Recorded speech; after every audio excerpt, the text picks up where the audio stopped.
issues are important enough to discuss with the LA Times, they're important enough to discuss directly with the people living them. Anything less isn't just disrespectful, it's a fundamental failure of leadership and accountability. Mr. Pizarro says in the LA Times interview, I need to go to the supermarket in Pasadena or Altadena and be able to look people in the eye. We want to do the right thing for our community. You had a chance to look folk in the eye at our town hall meeting last week, but you didn't show up. And then we invited you for a one-on-one conversation here at the station, but you have yet to confirm. So please stop with the gaslighting. With the KBLA Talk 1580 editorial, I'm Tavis Smiley, and as always, we welcome your feedback.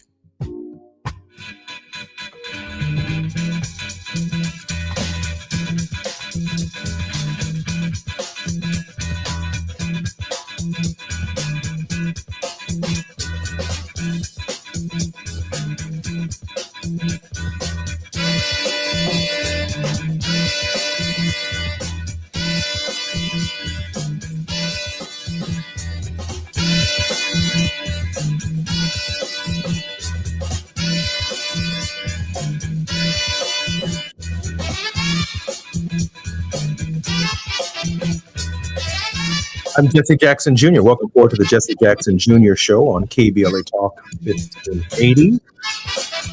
It's Wealthy Wednesdays with Jesse Jackson Jr. on KBLA Talk 1580. I woke up this morning to the news that Donald Trump's administration is moving forward with the dismantling of the Department of Education. And I wanted to share a little soliloquy with you about my first election to Congress in 1995.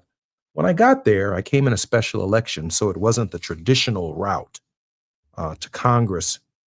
And it was interesting. The culture was of such. Newt Gingrich was the Speaker of the House. A number of very, very powerful Southern congressmen were heads of the major committees in the Congress of the United States. And I just had this sinking feeling in my stomach that while Democrats in the Congress were doing business as usual, that there was something else afoot in the contract with America. So sometime in 1996, early in 1996, I convinced Frank Watkins and Leisha Green and my staff to take a tour with me of Newt Gingrich's congressional district down in Georgia. We rented a bus. We went down south to see who the people are that sent this guy to Washington, D.C. And there we saw Stone Mountain, Georgia, and Chickamauga, and all of these battlefields. And in the middle of his congressional district, we saw Robert E. Lee and Jefferson Davis. I believe those were the figures carved into Stone Mountain, Georgia. First time I'd ever been to Stone Mountain, Georgia, which, by the way, is some kind of state theme park that is designed as a plantation. I mean, a literal cotton plantation. And it's this huge mammoth rock that's stuck in the ground that was probably a meteor or something that had flown in from outer space. Anyway, they carved this massive monument to the Confederacy into this massive stone, like Mount Rushmore. And so they have these light shows there every night where they celebrate Dixie and the Confederacy. And I said to myself, I'm just wondering how vast is this story spreading? Now, this is 1996. I then take my staff on several tours from Virginia around to Texas, where we begin studying these Southern congressmen from these congressional districts. And the one thing that united them all was culture and history, particularly the Old South and Dixie. So I wrote a book called A More Perfect Union, Advancing New American Rights, because so much of what they were trying to do in the Congress of the United States was centered around the 10th Amendment. They called themselves constitutional originalist. That is, the 10th Amendment essentially says that those rights not specifically written in the Constitution of the United States are state rights. So if you can't find the word education or education department in the Constitution, they have a legal basis in their minds of saying, hey, the 10th Amendment says that the federal government shouldn't be in the education business. Then they come back with, you all are arguing for Medicare and Medicaid and health care for all, but the word health care is not in the Constitution. And since it's not in the Constitution, the right to provide people with health care should be done on a state-by-state basis. Well, just go right on down the line. The right to a clean, safe, and sustainable environment. The word environment is not in the Constitution. So each state, all 50 separate and unequal states, get to do what they want with the environment, pump whatever they want into the environment. Some states can have clean air and some states can't, but global warming proves that the lines that separate us as a country are irrelevant to the idea that we should be building what? A more perfect union. And how about this? In our democracy, the fundamental right to vote isn't even in the Constitution. So they argue that the right to vote is a state right. That's why Donald Trump can call Georgia and say, give me 11,700 votes. He can call Governor of Texas and say, give me 5 new congressmen.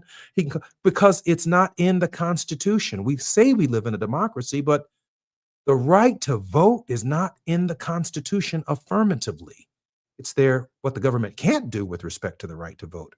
So when I woke up this morning looking at the dismantling of the Department of Education, and I realized that once again, I wrote this book in 2001 based on these tours that I took called A More Perfect Union, Advancing New American Right. It dawned on me once again, and others have said it, that the only alternative to Project 2025 is what Jesse Jackson Jr. wrote in 2001. And during the COVID, I updated it in 2019. As it relates to education, all citizens should enjoy the right to a public education of equal high quality, to overcome states' rights, and the Congress of the United States shall have the power to implement this legislation by appropriate legislation.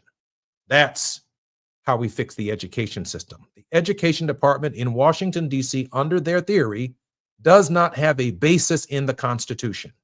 But there's also no Democrat in the country fighting for the constitutional right to guarantee all citizens the fundamental right to a public education of equal high quality. And we need to settle in the second part of that amendment, the states' rights question. The Congress shall have the power to implement this article by appropriate legislation. If we want to reduce class sizes, it needs constitutional foundation. If we want to pay teachers the kind of money that they deserve, it needs constitutional foundation. If we want computers and laptops in the hands of every child in this country, it needs to have a constitutional foundation, because it is the same 10th Amendment that they argued. When the federal government said, let these Negroes go, they said we have a state right to keep Negroes in slavery. And so states' rights has never been our friend in this struggle for justice. It just hasn't been. So we have to fight for a new America. That's the perspective of our history. That's what it has taught us. I'm Jesse Jackson Jr. This is Wealthy Wednesdays. When we come forward, my man Atiba is going to be our special guest and our continued conversations on Jamaica. I'm Jesse Jackson Jr. More when we come forward on KBLA Talk 1580. While you're stuck in traffic, we can at least bring you up to speed on the news of the day. You're listening to Jesse Jackson Jr. only on KBLA Talk 1580.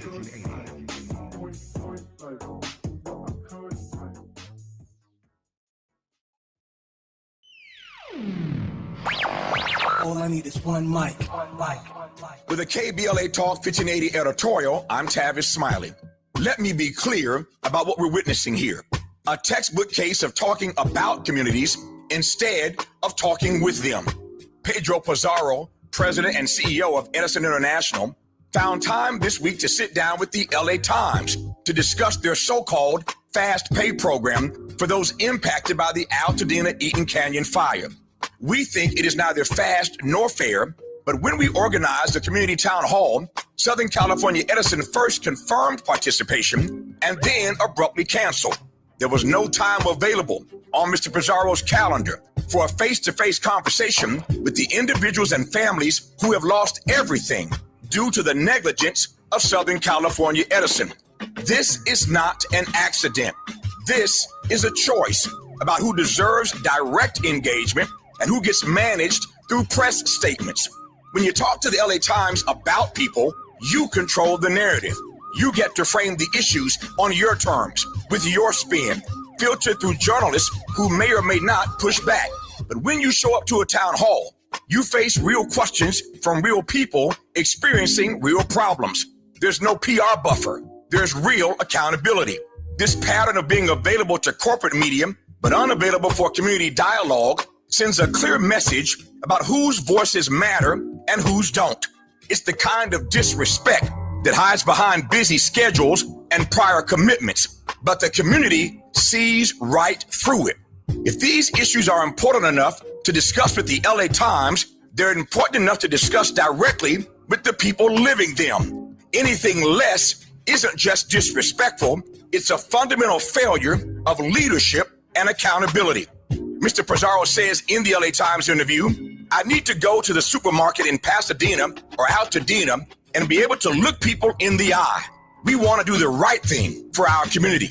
You had a chance to look folk in the eye at our town hall meeting last week, but you didn't show up. And then we invited you for a one-on-one conversation here at the station, but you have yet to confirm. So please, please stop with the gaslighting. With the KBLA Talk 1580 editorial, I'm Tavis Smiley, and as always, we welcome your feedback.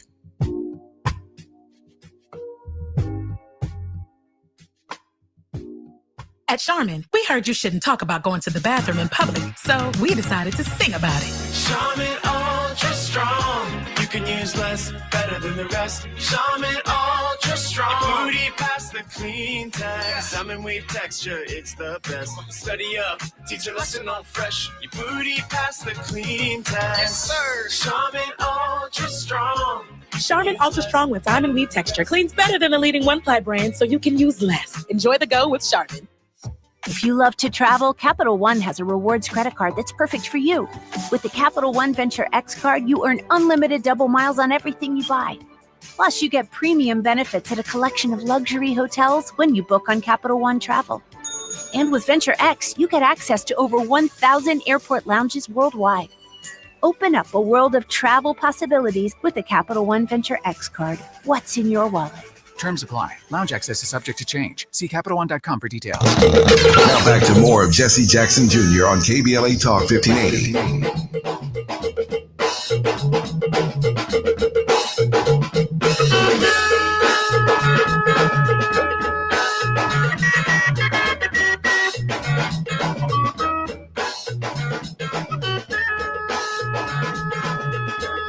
Jesse Jackson Jr. Welcome forward to the Jesse Jackson Jr. Show. Welcome and our conversation with Atiba. Atiba is the former Deputy Executive Director of the National Black Caucus of State Legislators. He is a strategic alliance consultant and president of Party Politics US. He's worked as a TV political contributor for BNC News, The Heat, In the Know with Mo, The Leslie Marshall Show, iHeartRadio, GovExec, 96.3 WHUR, and the One American News Network. He most recently was a guest host on Rising, an American daily news and opinion web series produced by Washington, D.C. political newspaper The Hill. In 2020, Atiba released his first novel, Saving Grace, a political thriller. Atiba, welcome forward to the Jesse Jackson Jr. Show. Good to be here, Jesse. Man, how you been doing? I'm good. How you been doing? Man, I'm hanging in there as best I possibly can. Talk to me, Atiba. What's on your mind today? I do want to pick up on some of that work that's going on in Jamaica. But anything else you want to talk about, bro? Let's do it. Yeah, there's a lot going on. We still never got a chance to go back to Virginia after that election a couple of weeks ago.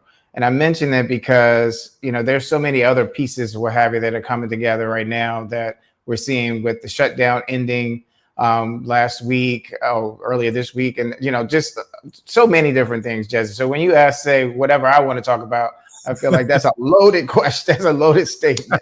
I can follow you. I can dance with you. Come on, let's do it. Let's go back to that Virginia issue, though. We did have a successful election there. It really raised the spirits and the hopes of a lot of progressives and Democrats, and quite frankly, all kinds of Americans. The numbers are showing out of that race that Democrats and Republicans actually came together and said, hey, wait a minute, we don't like the direction of the country and the direction that it's going together. Atiba, your thoughts on what that means and what its broader implications could be for the nation. Yeah, I'm going to start off with talking to my mom last weekend as she was driving through Virginia and North Carolina. And, you know, our family has land that was bought by former slaves who were my great great grandparents that's still in our family. And in those areas are big president areas in terms of big red areas. And she said she was just surprised. She said, wow, I'm driving through here. And she said, there are no more signs. And those signs were up until just about a month ago. And then you look at Virginia, and, you know, when I'm having here in Florida conversations with people, I'm like, you got to look at Virginia, a state that the president carried in 2024. And yet the opponent lost every single county in Virginia. When was the last time we saw something like that? You know, and I almost kind of want to go and look at it. I haven't looked at, you know, did it happen under Obama? I don't think so. Did it happen under President Clinton? I don't think so. So, you know, this being a off year, election year, it wasn't a midterm and it wasn't a national campaign year. For that to happen, I continue to say, and I said it last night on a platform, NTD News, going up against a Republican who was reading all his talking points. And I wanted to say, dude, you're swinging for the fence, but you're missing, because the bigger issue right now is affordability. And that is an issue that I think the Democrats did a good job of bringing attention to healthcare, maybe not as much as I would like to have seen them talk about the whole gamut, but we have a big affordability issue. And I think that is part of the reason why the governor-elect Spanberger won, and won pretty big in Virginia. Atiba, let me challenge you and challenge our listeners, but through Atiba's eyes, to break down this question of affordability. Now, the reason I say that is because for a lot of political candidates in this season, affordability becomes a talking point. We must be for affordability. We must stand. Break down what affordability means. We work hard every day, and at the end of a hard day's work, we need supplemental nutrition assistance. We can't afford to eat. I mean, that's what affordability means. I mean, at the end of 3 jobs, we still need the Affordable Care Act, Obamacare.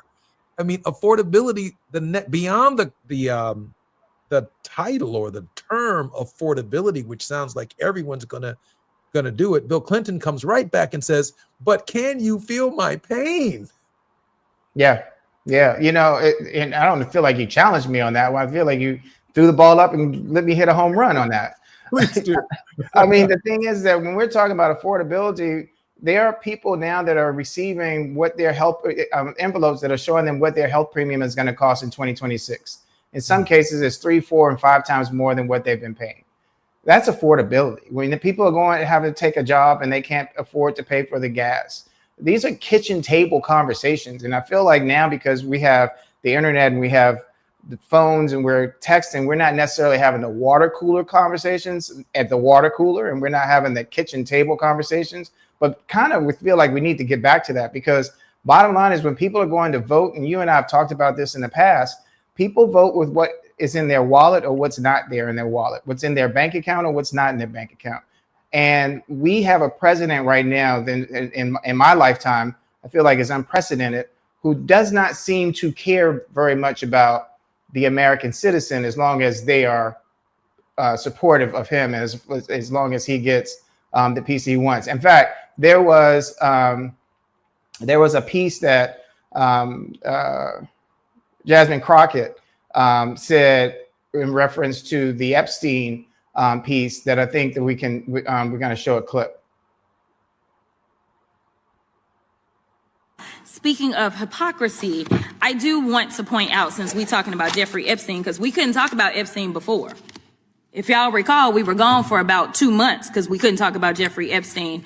And now everybody wants to act as if they want to have like a real honest conversation about the victims and the survivors and everybody else. Where was this conversation a long time ago? And I know that y'all love to go back and say that Joe Biden didn't do it. You know, Joe Biden is blamed for everything. Joe Biden didn't do anything, and it was Joe Biden's fault. And why wasn't Joe Biden didn't campaign on it? I just want to be clear. If y'all can run me the tape then run me the tape. But you know, when you campaign and you go out and you make a promise, then we evaluate whether or not you actually meet your promises. So listen, this was rope that y'all decided to hang yourselves with because the president campaigned on the Epstein files while we were campaigning on things such as affordability. We were campaigning on the things that now people are complaining about, right? Because of the tariffs and the fact that you guys won't say anything and tell the president, hey, sir, tariffs are taxes. We as Republicans, we usually don't like taxes. And guess what? That's going to make everything unaffordable. So now he's going to be our big savior and he is going to reduce the price of foods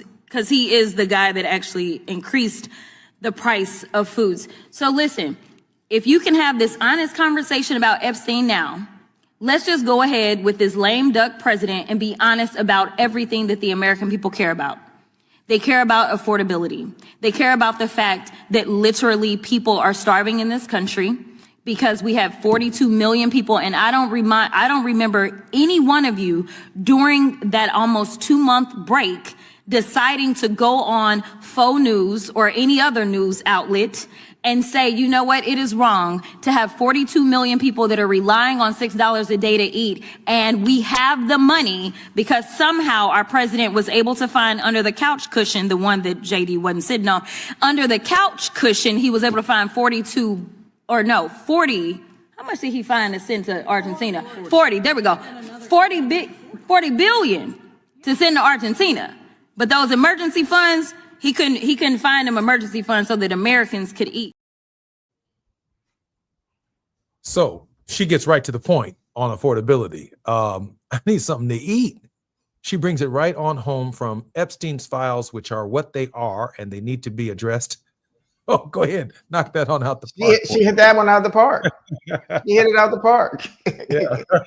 And you're right. She went right in on affordability. And I thought it was interesting how she tied it into what it seems like every American is talking about right now in terms of Epstein files. Even my friends overseas are like, what's going on about this Epstein thing? What happened? We don't know. What we do know is people are having a hard time paying foreclosures. I just saw an article today that in Tampa is leading the country in foreclosures.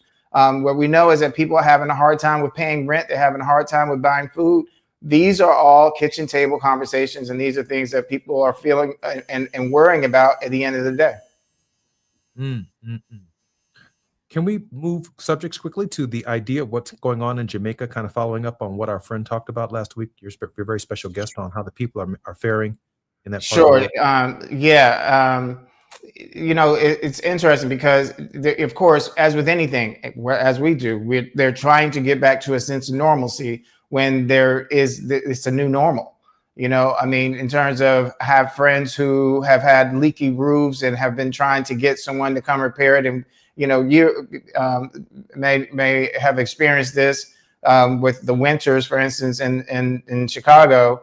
I know that I've experienced it in DC where you get a heavy snowstorm, that snow rests on the roof, you get a leak. Well, imagine what was happening there. And we heard last week from the gentleman about what was happening in terms of how he felt that those trees, it felt that the way he saw those trees, it looked like they were literally not wind blown off, but like as if they were burned off. So, you know, in terms of my sister just got back and like listening to some of the things that she said and what she saw there, there's still roads that are blocked. There are still places that are not and will not open for a long time. And here's a tourist destination that makes a great deal of money. Their survival is based on tourism. So, you know, they're not there anywhere close to there yet, but the people who live there are trying to get back to a sense of normalcy. And my hope is that in a week or two, we'll have someone else on to come on and give us an update. In this moment, I'm thinking about the United States Agency for International Development and its absence. This is one of those moments where we feel the absence of U.S. aid, which is less, of course, than 1% of 1% of the federal budget. Your thoughts on these cuts and how they're impacting many of our allies around the world? Especially, you know, last night, in terms of what I was invited to talk about was supposed to be about the president and this $1 trillion deal that was just made with Saudi Arabia. But for me, as I said before, I kept trying to make it and take it back to affordability. Where we talk about USAID and what we've done, because the issue, or what the Republicans are going to continue trying to say, is that this is good for national security. What's not good for national security is what we have done in terms of taking ourselves out of the role of being not just a police officer, but also being the comforter, to the one that comes in when there is a catastrophe like we saw in Jamaica, and not being there to help those people that are right now direly in need. I'm Jesse Jackson Jr. You're listening to the Jesse Jackson Jr. Show. It's Wealthy Wednesdays on the Jesse Jackson Jr. Show. Our very special guest and contributor on Wealthy Wednesdays, always in the first segment of our show, are our conversations with Atiba. We cover the world, we cover the current, and we cover what's going on. More on the Jesse Jackson Jr. Show on KBLA Talk 1580 when we come forward with Atiba. The biggest names, the best conversations. You're riding with Jesse Jackson Jr. on KBLA Talk 1580.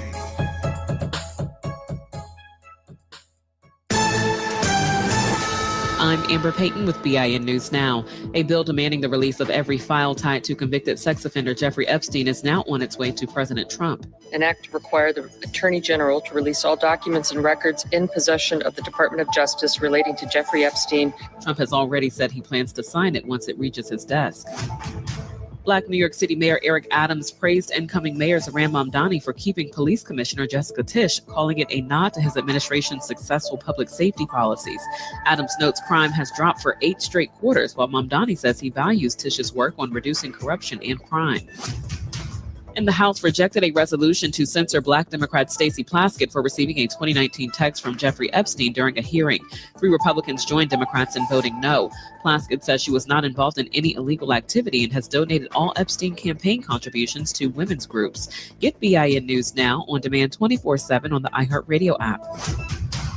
It's the Black Friday of all Black Fridays now at Big O Tires. Buy 3, get 1 free on select tires with paid installation, or get 50% off a full synthetic oil change and 20% off any repair service. It's Black Friday now through December 7th at your local Big O Tires. This is the KBLA Sports Minute with Ray Richardson. A couple of follow-up notes from LeBron's historic season debut Tuesday night. LeBron had only 11 points in the Lakers win over the Utah Jazz, but he still holds the NBA all-time record for most consecutive games to score in double figures. LeBron has scored 10 or more points in 1,293 straight games. The streak started on January 6, 2007. LeBron's first NBA game was in Sacramento on October 29, 2003, when he was with Cleveland. There were 2 players in Utah's starting lineup Tuesday night that weren't even born on that day. Shooting guard Keontae George was born on November 8, 2003. Rookie point guard Ace Bailey was born August 13, 2006. Rookie quarterback Shedeur Sanders will make his first NFL start for the Cleveland Browns in Sunday's game in Las Vegas. Dillon Gabriel is still dealing with concussion symptoms. Deion's son now has the opportunity he's been pushing for. No debates, no speculation, just the info you need. That's your KBLA Sports Minute. I'm Ray Richardson on KBLA Talk 1580.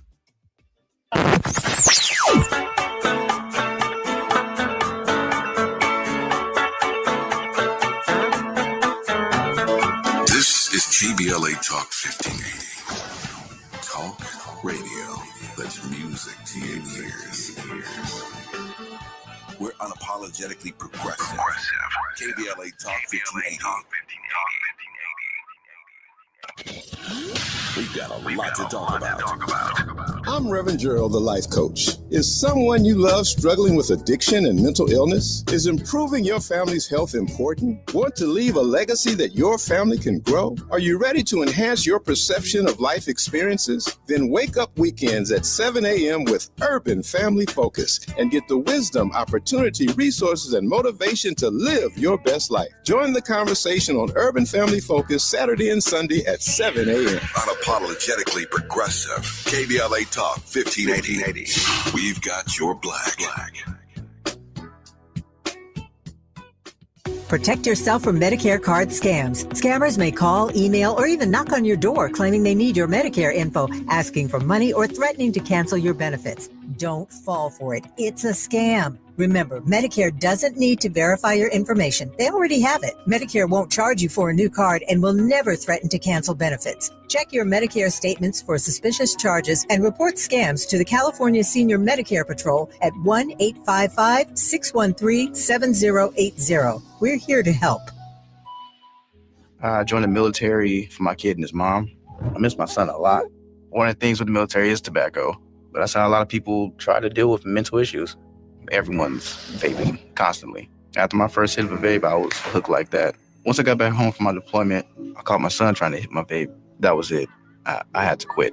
Isaiah started vaping to try to deal with stress and quit because of his son. Learn how he and other Californians are rising above big tobacco at undo.org. You're listening to Jesse Jackson Jr. on KBLA Talk 1580.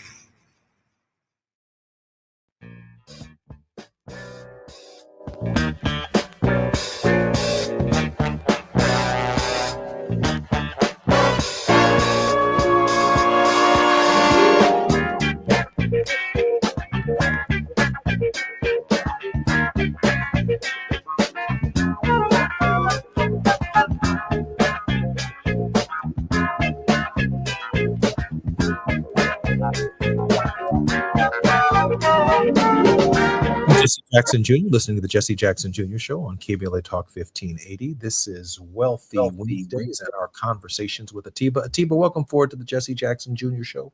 Good to be here, Jesse. Atiba, let's pick back up on how we can help the people of Jamaica in this hour of desperation. Yeah, so, in Jamaica, one of the things that has been, that I'm told has been helpful is that they're getting water, they're getting food. What they really do need are blankets and clothing, just everyday things that we take, and I don't want to say we take for granted, but that we have means to have, that many people lost completely when their roofs were taken off and the winds blew all of their items at home away. So if you think of those type of items in terms of things that may be in your closet, things that may be in your home that you may be trying to throw out or give to a thrift store, consider going online and finding some place and some way to provide that to the people in Jamaica. I appreciate that. If I can pivot for a second, your thoughts on these files that are coming out, and Jasmine did touch upon it in the clip that we had. I want to say for the record, I'm kind of amazed at some of the language we talk about. Human trafficking is wrong as hell. You should be punished for it. I'm totally right there. I get it. Taking advantage of these kids, these children, absolutely. Throw the whole book at them. But here's the street talk. Jeffrey Epstein was a pimp, man. I mean, he's just a high-end pimp with a lot of important people that he pimped for, right? I mean, that's what this is. He's a hustling pimp. Now, I almost want to take it a step further. I don't want to cut you off, but I want to take it a step further. Jeffrey Epstein was a drug dealer. Yeah, because these people were apparently addicted to whatever it was that he gave them a little taste, and they just couldn't get enough of it. I think that's right. A drug dealing pimp, man. That's who Jeffrey Epstein was. But you'll never hear the media refer to him as a pimp because he just doesn't look like the definition of what a pimp is. Now, I don't know what the hell a pimp looks like. Of course, I know what a pimp looks like. But I mean, he's just not he didn't fit the mold of a pimp. But he's a pimp, man. Yeah, but he had like files on so many people, from royalty to heads of state to CEOs, and and all these people. It doesn't matter about political affiliation. What matters is that whoever was in this, and we've had women who have come out and have given testimonies, and my heart goes out to them for the stories that they have had to go back to their childhood to talk about. But we often, my dad and I mentioned this yesterday, we often talk about this, but we also, I feel like as Americans of African descent who have ancestors who were enslaved, and in some cases were enslavers, that the color of my skin didn't become this way for nothing. And when you think about trafficking, this is something that is part of America's history. When you think about trafficking, what was trafficking? Slaves being kidnapped from Africa, brought here, and over the course of time, I try to and don't want to imagine, but I can't help but to imagine that this thing that we see that is in these men is something that I think is the issues in their tissues. It's part of their guilt. It's a whole nother thing, or whatever, in terms of conversation. So when you asked me what my thoughts are on this, I just think it's sick. And I think that there's that it's incredible that our fascination is so much on this. And that if there is something that could possibly derail this presidency, that it could be this, when there are all these other things too that are. I absolutely agree. And I think Democrats, quite frankly, are making a miscalculation on what the blowback is going to be as these files and these documents are released, because Joe Biden and others in their Justice Departments had the chance to go after anyone on these lists who might have been implicated or involved in sex trafficking, the treatment of these children, and drug dealing, and the good times that they had on Fantasy Island. When we find out who those Democrats are, man, it's going to start a whole nother cascade of events in the Democratic Party, because we didn't prosecute them. We selectively ignored them. And how did they get away with it and avoid the investigations? But here's another part of that, Jesse. 2016 and 2024, there were women who were at the top of the ticket. And there was a huge movement to try to derail them from becoming president. And what was the fear, or those who are in power who could control to best they could to make sure that a woman didn't get there, because they felt the insecurity that would come if a woman came in touch with having the power to release those findings. So now we're lifting the veil here, Atiba, which is one of the reasons I appreciate our conversations. You don't hold back, and I try not to either. So the Justice Department under Democrats has protected people too. And they have selected people to prosecute too. You can't escape it. It can't be escaped that the presidents of the United States know exactly the news stories that are coming that could affect their supporters, their contributors, people they have relationships with, people they hobnob with.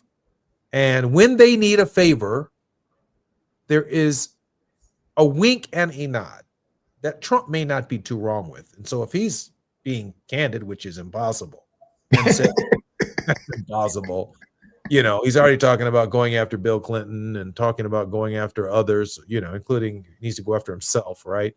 But, these people's names showed up in government documents, in federal investigations, and at no point in time had any inquiry ever been launched into their behaviors.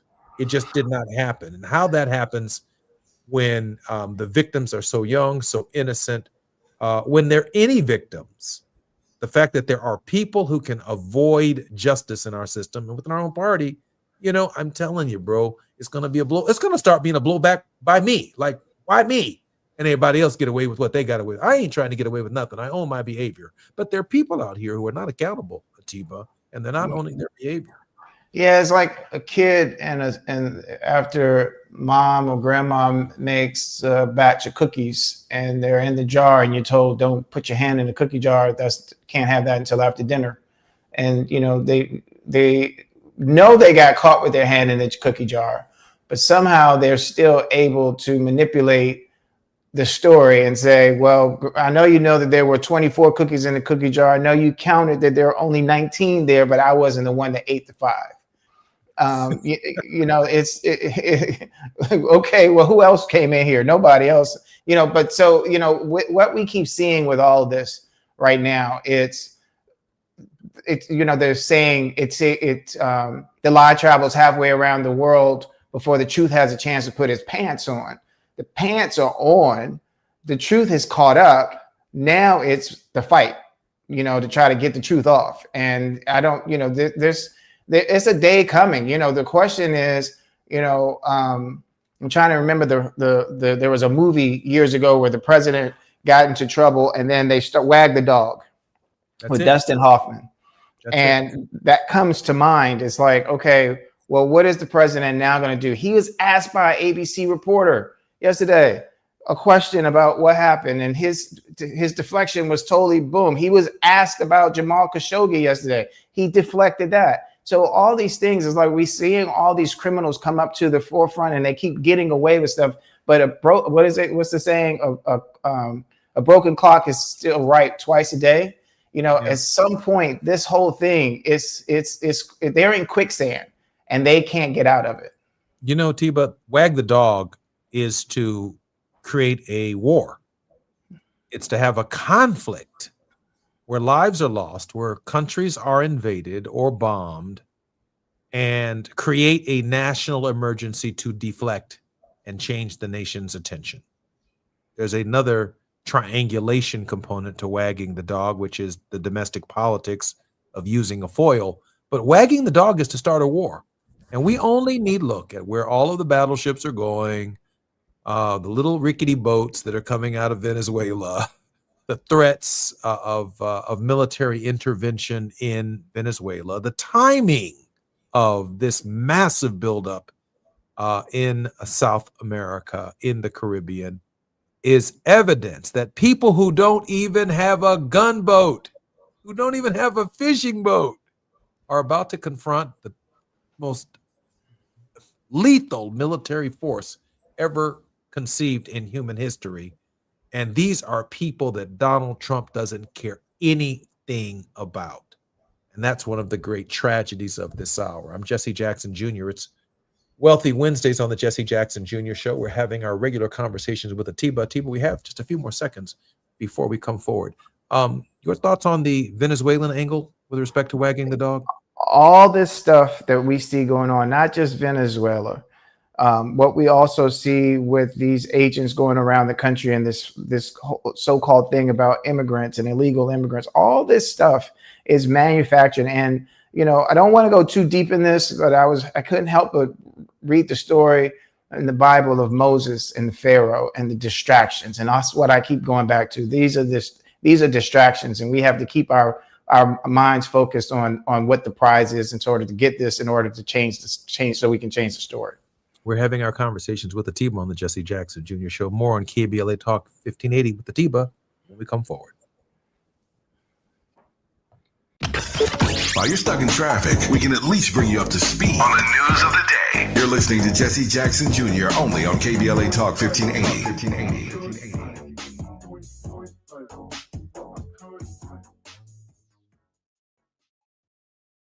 The laws have not changed in California. All workers must be paid properly and protected from retaliation. Retaliating against a worker or not paying them because of their immigration status is illegal. Don't believe the lies. California laws protect all workers, regardless of immigration status. Document retaliation and wage theft. Report it to the Labor Commissioner's office. Learn about your labor rights. Visit wagetheftisacrime.com. KBLA Talk 1580. We've got a lot to talk about.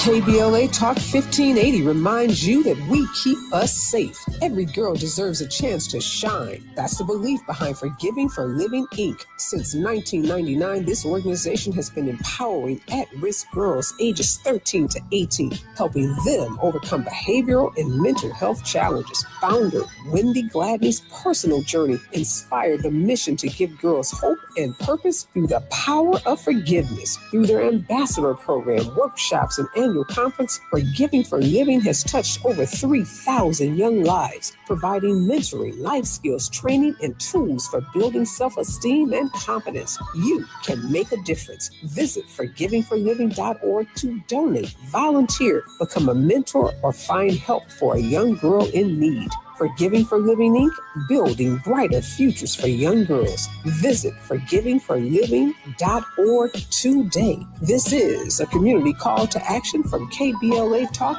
1580. KBLA Talk 1580. We've got a lot to talk about.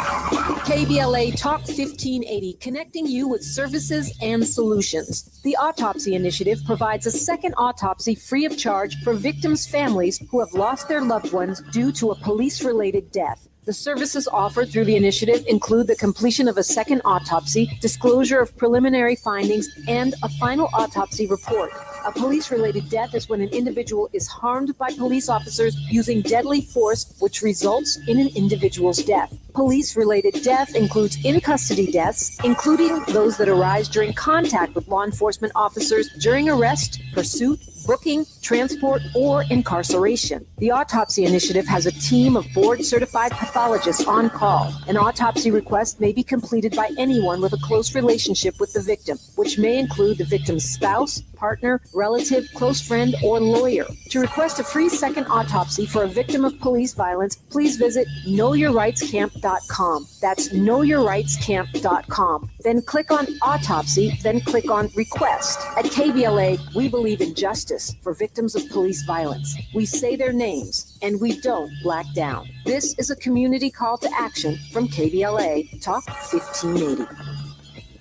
Do you owe $10,000 or more in credit card debt or personal loans? With credit card debt at all-time highs, Debt Relief Advocates is urgently notifying consumers of debt relief now being made available, designed to aid consumers with out-of-control credit card debt. Those who qualify and enroll for this relief program will only have to pay back a fraction of what they owe. This is not bankruptcy or a debt consolidation loan. This is a relief program that credit card companies would rather you not know about, as it ends your debt nightmare and saves you lots of money. Consumers owing at least $10,000 in credit card debt or personal loans can now take advantage of this debt relief as the cost of living skyrockets. Debt Relief Advocates has established a relief hotline for you to call to learn what debt reduction you may qualify for, so don't wait. For this free information, call the Relief Hotline at 800-515-4493, 800-515-4493, 800-515-4493.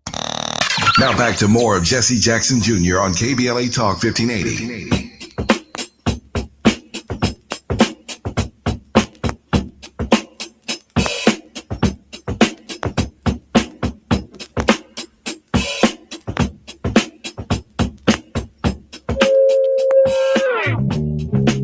Jesse Jackson Jr., welcome. It's Wealthy Wednesdays on KBLA Talk 1580. We're having our conversation with Atiba. Atiba, welcome forward to the show. Good being here, Jesse. Atiba, you know we're going to have a word of hope at the end of the show towards the final 3 minutes, but I did want to ask you this question about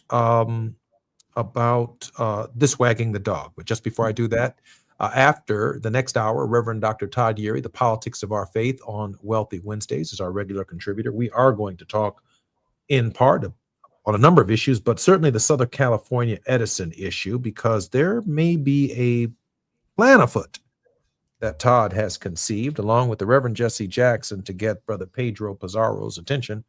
We're going to talk about it, and then we'll talk with the boss about it to see if it's something that he thinks we should pursue on behalf of his efforts and the people of Altadena's efforts to get the attention of Mr. Pedro Pizarro. 626-302-2255.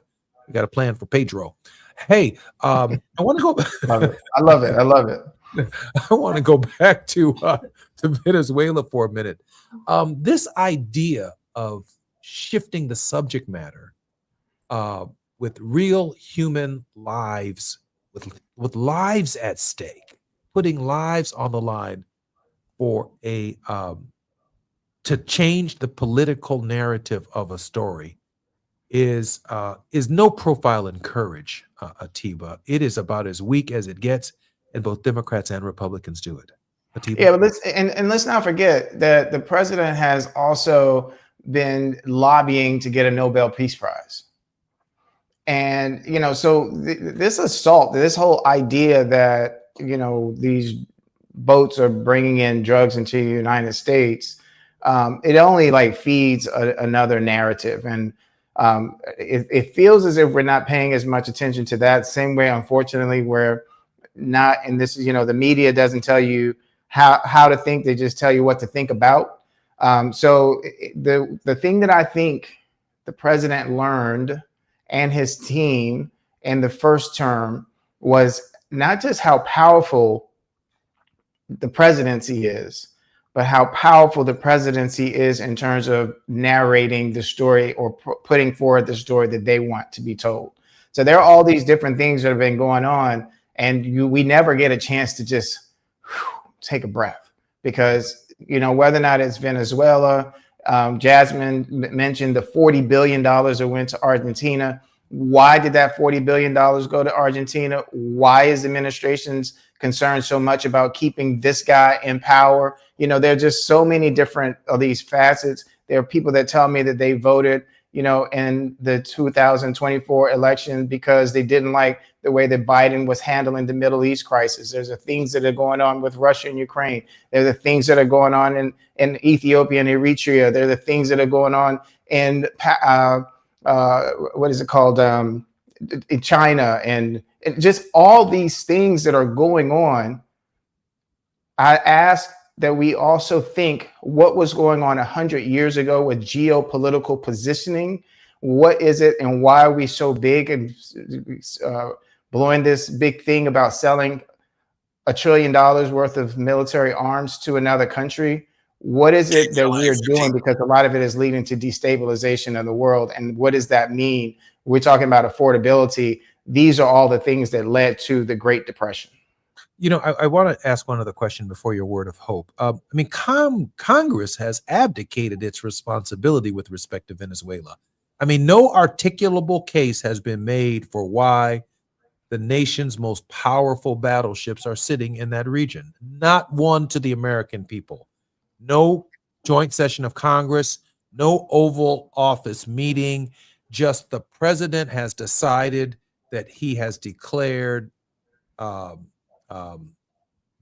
there's some kind of national security emergency in his head that has obligated the U.S. Armed Services from this so-called Department of War, with this other nut, by the way, at the head of the Department of War, who's just modeling suits and talking a lot of bravado. A quick question for you, and then your thoughts on a word of hope.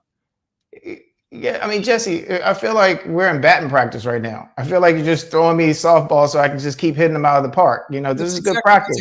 Because nobody's talking about the submarine that was like off the coast or near Alaska. You know, so when we start talking about moving ships and what have you all around, that is depleting and that's weakening our own defense. So all of these things that are happening are that not happening by accident. It's just that some people ask me, how do you remember all these different things? I can remember all these things and I can pick up my phone and not remember why, because all of them do have an impact on us. And so right now we have a bunch of children that are manning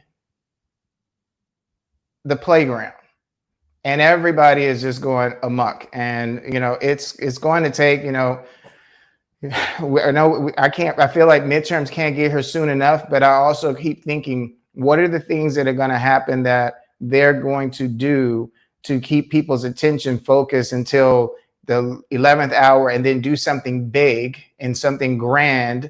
Like, we're going to create this big problem and now we're going to solve it. But the reality is it never had to be a problem. We created it. And that's, you know, when I say to people, keep your eyes on the prize, I'm just like, whatever happens right now, good or bad, keep your eyes focused. That's what John Lewis wrote in my book. With faith and hope, keep your eyes on the prize. Let's keep our eyes on the prize in terms of what we can and will do November 3rd, 2026 to change the direction and right the ship. You have about 2.5 minutes for our word of hope. That's my lead in right there. My word of hope is that we keep our eyes on the prize and that we keep the faith and that we keep hope and that we recognize that that none of this is going to be easy. It wasn't easy for those who founded this country. It wasn't easy for the Native Americans who were first on this soil and had the land ripped from them. It wasn't easy for the Africans who were just going about their business, who were kidnapped and brought to America. It wasn't easy for the immigrants that came here. It has never been easy. But that's what also this is about. America is an idea. The Americans are the promise, and it is up to us to recognize that promise is to create a more perfect union. And how do we get there? We have to figure out ways that we get there together. What are our common things and our common threads? And I believe that my hope is that we talk to people that we don't necessarily agree with, and that we listen to people that we don't necessarily agree with, and we open our hearts, because we ask and want them to open their hearts. We have to come also with an open heart. But that does not mean to easily forgive or necessarily, definitely do not forget. And so just keep your eyes on the prize and recognize that the midterms matter, and that we still have a year before we get there, but there's work and things that we can do and we can be doing together to get there together and to make this a more perfect union. Keep our eyes on the prize, Atiba warns us and encourages us. Keep our eyes on the prize, because he's going to drop some pretty nasty bombs to prove his point, to distract the American people's attention, to get the media's attention. Atiba, we're very grateful for your contribution to the show. I'm very grateful for the opportunity to be here and to have these conversations with you, Jesse. Appreciate you, brother. This is Wealthy Wednesdays on the Jesse Jackson Jr. Show. Our regular conversations with Atiba always occur on Wealthy Wednesdays. I'm so grateful for his contribution. More when we come forward on KBLA Talk 1580 with Dr. Todd Yeary, Politics of Our Faith. We've got a lot to talk about. LA 1580 Santa Monica.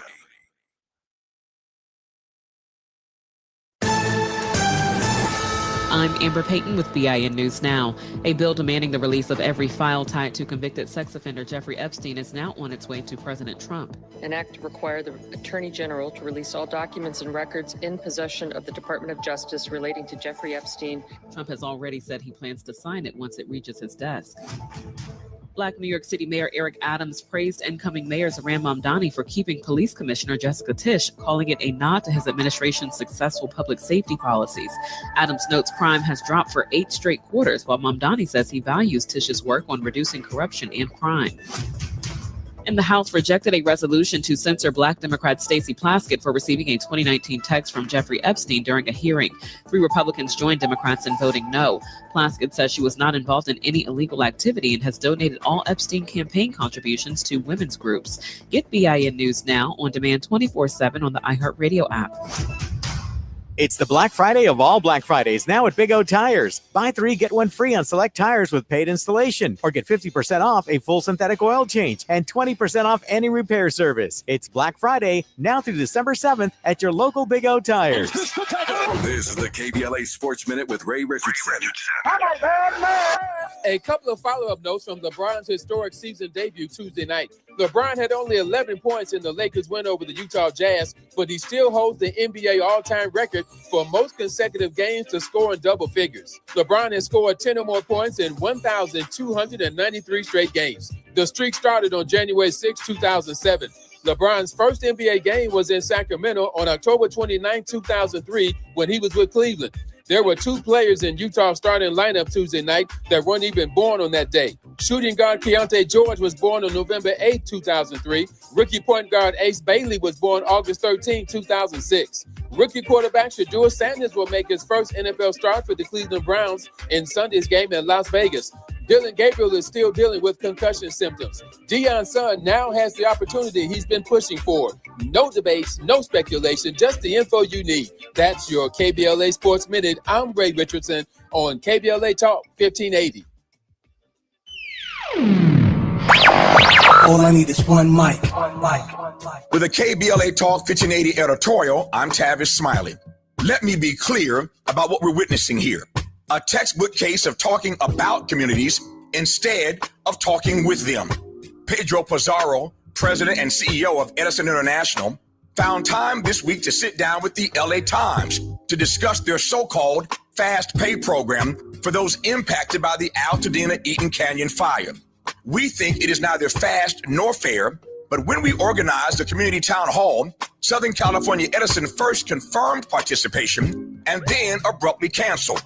There was no time available on Mr. Pizarro's calendar for a face-to-face conversation with the individuals and families who have lost everything due to the negligence of Southern California Edison.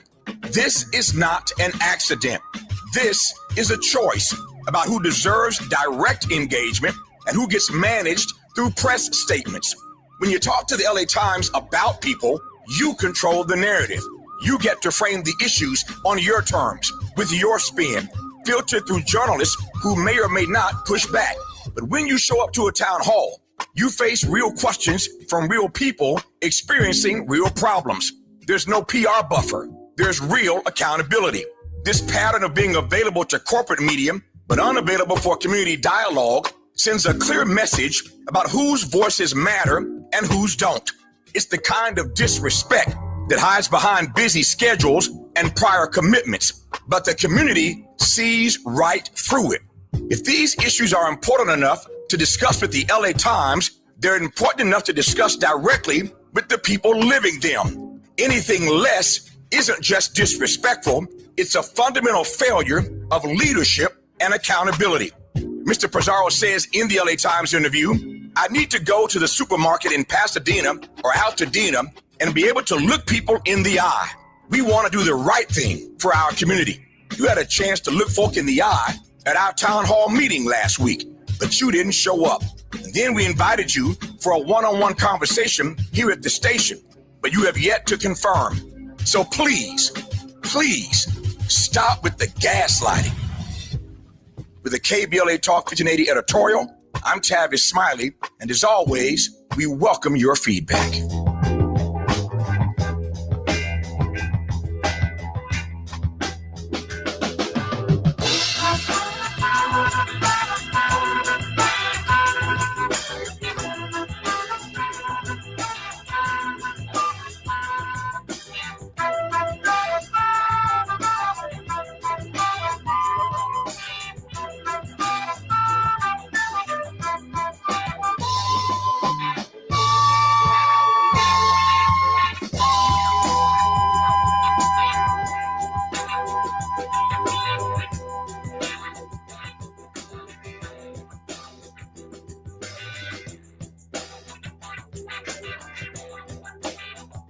I'm Jesse Jackson Jr. Welcome forward to the Jesse Jackson Jr. Show. It's Wealthy Wednesdays. Dr. Todd Eury will be with us just moments away from the politics of our faith and our weekly conversation to offer some insights on Brother Pedro Pizarro and Southern California Edison's disrespect of the people of Altadena by not paying us the courtesy phone call and showing up to have a meeting with Brother Smiley to discuss the compensation funds and the myriad of issues that surround the tragic wildfires. We can still reach out to Pedro Pizarro at 626-302-2255. Press number 1 to get his office directly. 626-302-2255. Press number 1. Or you can reach him by email, pedro.pizarro, Pizarro at sce.com, pedro.pizarro@sce.com. I spoke this past week with Reverend Al Sharpton and a number of others who happen to be in the city of Chicago. We talked about the valiant campaign that Brother Smiley is leading along with KBLA in Los Angeles, trying to find out ways in which we can be helpful to get the attention of Southern California Edison to discuss these critical issues that concern the billions of dollars in damage tied directly to their faulty equipment, and to compound the problem, his disrespect of us with respect to the not showing up the town hall meeting after having committing to be there. And I'm particularly honored that Dr. S. Todd Eury has now joined us. Dr. Eury, welcome forward to the Jesse Jackson Jr. Show on the politics of our faith on Wealthy Wednesdays. Always good to be with you, my brother. And since I know you are been looking for folk who tend not to show up, I wasn't trying to be on that list. I certainly appreciate that. Oh, let me ask you a question, Dr. Eury, because we have about 2 minutes before we come forward. And I know that you seem to be driving, so I want you to be very, very careful. In this moment, I think about what would Jesse Jackson do? And you brought up a brilliant idea that I'd like to talk about over the next hour with you, with regard with how Jesse Jackson approached corporate America and how he would have approached a utility like Southern California Edison. Dr. Eury. It's a fascinating question, and it's one that I think few people have been able to fully appreciate. What Reverend would often do is understand not just the corporation, but the type of corporation you're dealing with. When you're dealing with a publicly regulated utility, in many instances, you're dealing with a legal monopoly. And so there's a bit of a dependence of the customers on this, designated entity to provide certain services. And so the first thing he would do in dealing with them that we always have to do is you got to know who's going to be your opponent when you get in the ring. You can't just hop in with gloves and shorts and boxing shoes on and decide you're going to start swinging. You got to understand the nature of the fight, the size of the ring, and the measurements of your opponent so that when you size them up, you can then begin to think creatively about what strategies you will use to address your concerns and at the same time make sure that your opponent does not take you lightly. So, give us an example of how he would have approached a utility like Southern California Edison. Well, first, he would size them up, look at their measurements, right? What is their stock price? What was their earnings per share? Pull their last annual report to shareholders. Look at who holds the vast majority of shares. Many times, your largest shareholders are going to be pension funds or other high net worth individuals, sometimes other corporations for their own pension fund diversity. You need to see not just what is the profile of the corporation, but who's standing behind the corporation for whatever it is doing. And so it's important that we know those details because it may not just be the entity, it may be primarily the entity, but also those who are endorsing the entity's practices that we need to be ready to go after as well. So, Jesse Jackson would encourage his supporters to buy a certain number of shares of stock of a company, and Jesse Jackson would take this fight to the floor of the shareholders meeting, would he not? Would, but it's not just that one fight, right? So let's start. We know we've got the target, right? Here's who we're fighting, but who's their trainer, right? Because we may need to buy their stock too. Who are the pension funds, and are there potentially employment entities, many times unions, that take our dues and then take our dues to invest in corporations that are abusing the folks who pay the dues. So there are a number of levels of analysis that we would have to do. Buying the stock to be present at the shareholders meeting, that's one level of engagement, but also making sure that we're following all of the tentacles that flow from it to find out who else needs to be a part of this conversation should we not be able to reach some sort of amicable understanding and resolution of our problems just one-on-one. It was never, if we get it one and done, great. If not, we got more work to do. I'm Jesse Jackson Jr., listening to the Jesse Jackson Jr. Show. The subject matter that we're having this hour is about Brother Pedro Pizarro. We're coming. I'm Jesse Jackson Jr. on KBLA Talk 1580. It's afternoon drive time with Jesse Jackson Jr. Only on KBLA Talk 1580. At Charmin, we heard you shouldn't talk about going to the bathroom in public, so we decided to sing about it. Charmin Ultra Strong. You can use less, better than the rest. Charmin Ultra Strong. Your booty past the clean test. Salmon weave texture, it's the best. Study up, teach a lesson on fresh. Your booty past the clean test. Yes, sir. Charmin Ultra Strong. Charmin Ultra Strong with diamond weave texture cleans better than a leading one-ply brand, so you can use less. Enjoy the go with Charmin. If you love to travel, Capital One has a rewards credit card that's perfect for you.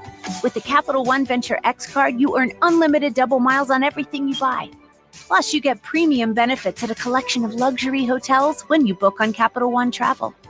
And with Venture X, you get access to over 1,000 airport lounges worldwide. Open up a world of travel possibilities with the Capital One Venture X card. What's in your wallet? Terms apply. Lounge access is subject to change. See CapitalOne.com for details. All I need is one mic. With a KBLA Talk 1580 editorial, I'm Tavis Smiley.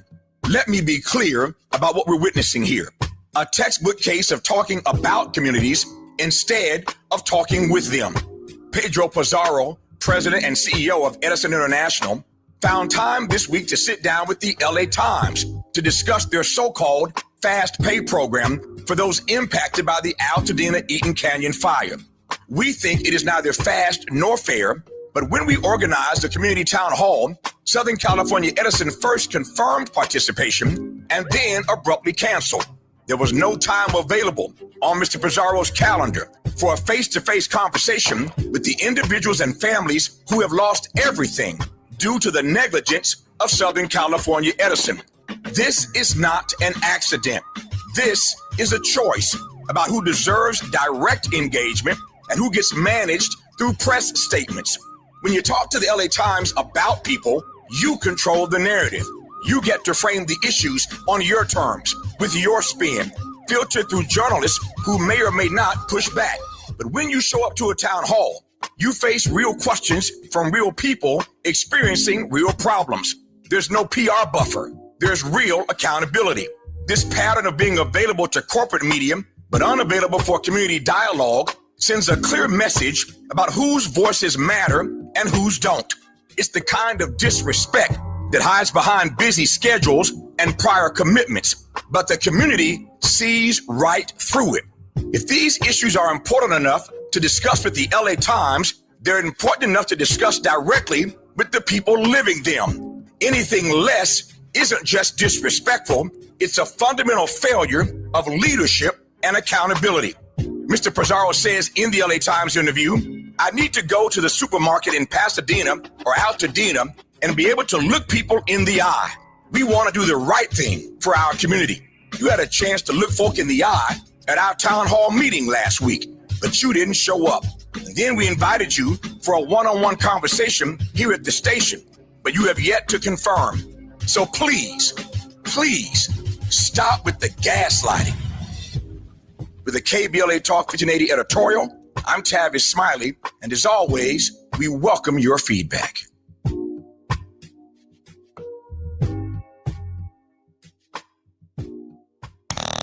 Now back to more of Jesse Jackson Jr. on KBLA Talk 1580.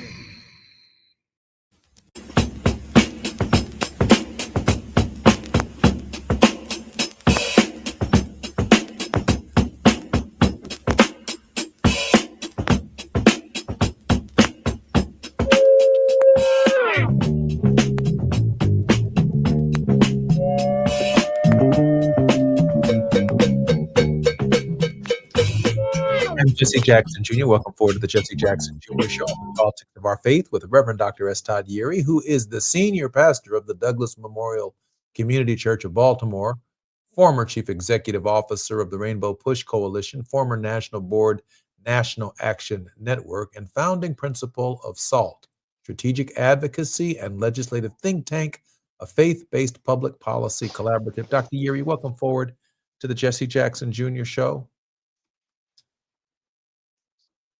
Always good to be with you, my brother, but you seem to start some trouble today, so we're gonna see where we go. So I think Dr. Yeary has a slight technical difficulty with his sound because he is now out of his car and into his study. And I can hear you though, Todd. And I know you're going to be coming back, but I just want you to get a little closer to your mic. Hey, listen, I want you all to download this podcast today because I have a picture of my father playing basketball with Marvin Gaye. And I'm thinking about the moves, Todd, in this moment that Jesse Jackson would be putting on Pedro Pizarro at SCE.com. That's Pedro, Pedro Pizarro, Pizarro at SCE.com, whose phone number is 626-302-2255, press number 1. We're talking about the disrespect that he showed the people of Altadena and the people who need during this Thanksgiving, and are reflecting upon the kind of Thanksgiving they're going to have, given that their belongings were destroyed and they have to rebuild their lives. And Pedro Pizarro wouldn't pay us the courtesy of showing up at the town hall meeting that he initially committed to come to, and then he cut bait and left us out there without any kind of communication. We received some kind of cryptic email from him recently. He started talking with the LA Times, couldn't hush talking to the LA Times, but those of us who are paying for his power and his faulty, raggedy systems that set the fire out there in Altadena, he ain't got time to talk to us, but we're going to change that. We're going to change that dynamic.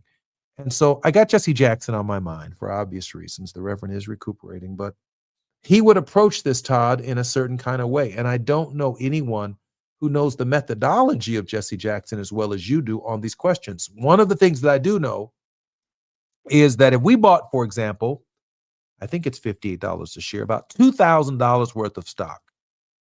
If some of you will come into the KBLA website and help us with a small contribution, I think I looked it up yesterday. They were about $58 a share. But if we empowered Tavis with that'd be about 20 shares of stock, that would make us a stockholder and a shareholder, which means we would have an ownership interest in Southern California, and just a total of about $2,000. That's all. About $2,000 is what we need to raise.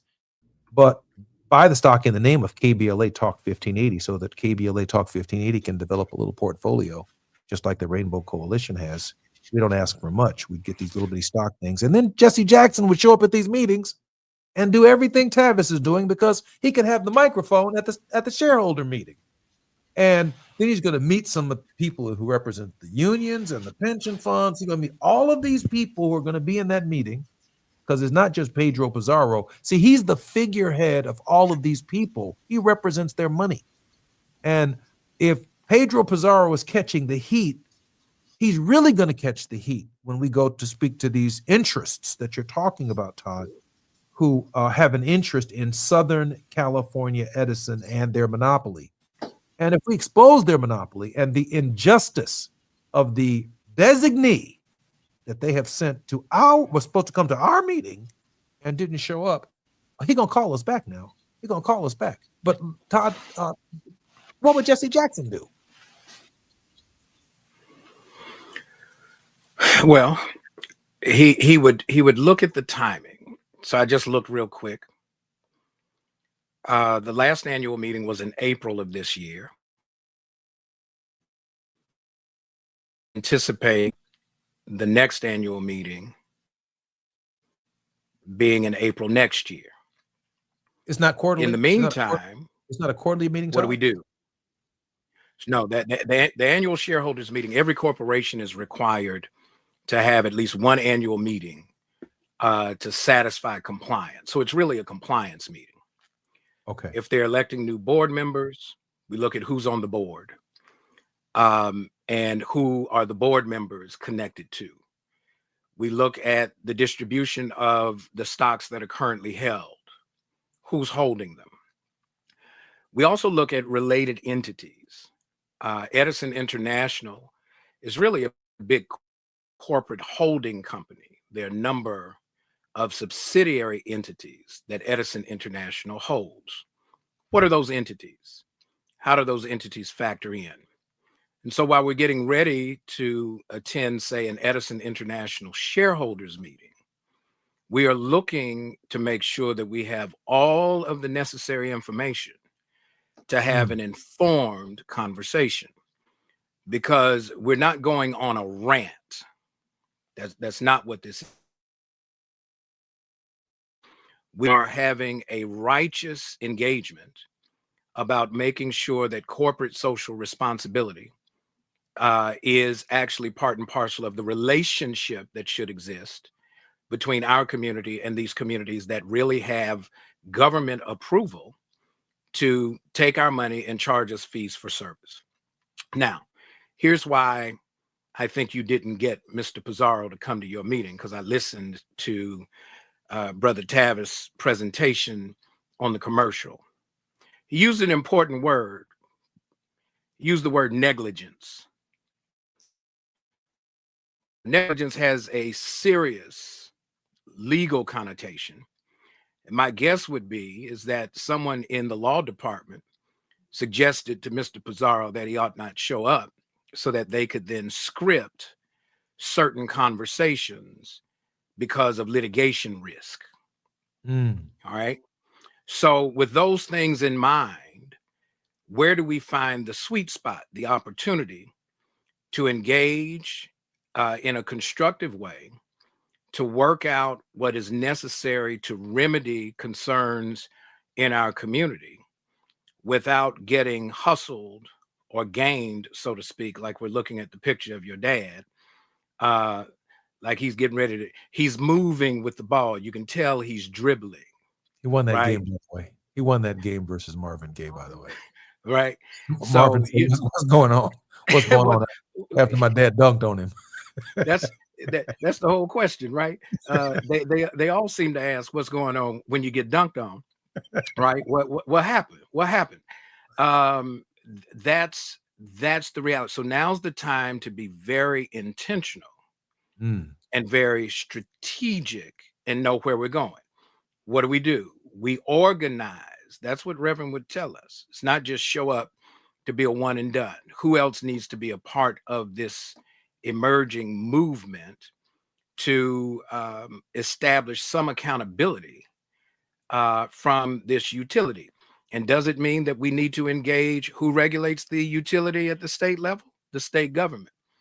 So who in state government? Do we reach out to Governor Newsom's office and say, look, what's going on with whichever cabinet level agency is responsible for utility oversight? We're not getting any response. Why is that? So you have shareholder interest on one hand, but then you have a different stakeholder interest as the electorate on the other hand, and say, we're going to put pressure wherever pressure needs to be applied. And we're going to use our dollars, we're going to use our voices, and we're going to use our votes to hold everybody in this accountable until we get justice for our concerns. I'm wondering in this moment, does the LA Times have a stake in Southern California Edison? Well, we can do a little searching. Yeah, we do a little searching right there. What So we- it does not have a stake apparently in this quick search, but it's hard to believe that, to your point, that pension funds and others have this overlap in the investment of pensions in these utilities, which essentially are guaranteed monthly banks of some percentage of our checks every month. It's just a gift. A utility is a gift that keeps on giving. Hey, by the way, Nikola Tesla, who discovered the alternating current, believed that electricity should have been provided for free. He was a serious theist and a serious deist and a serious believer.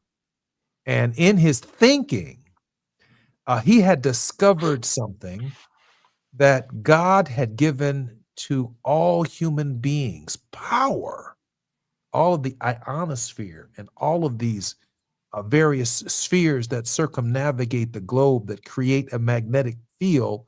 It belongs to all of us. And somehow his big problem with Thomas Edison was that Thomas Edison found a way to take that which is so plentiful in the ionosphere and charge it to people for profit.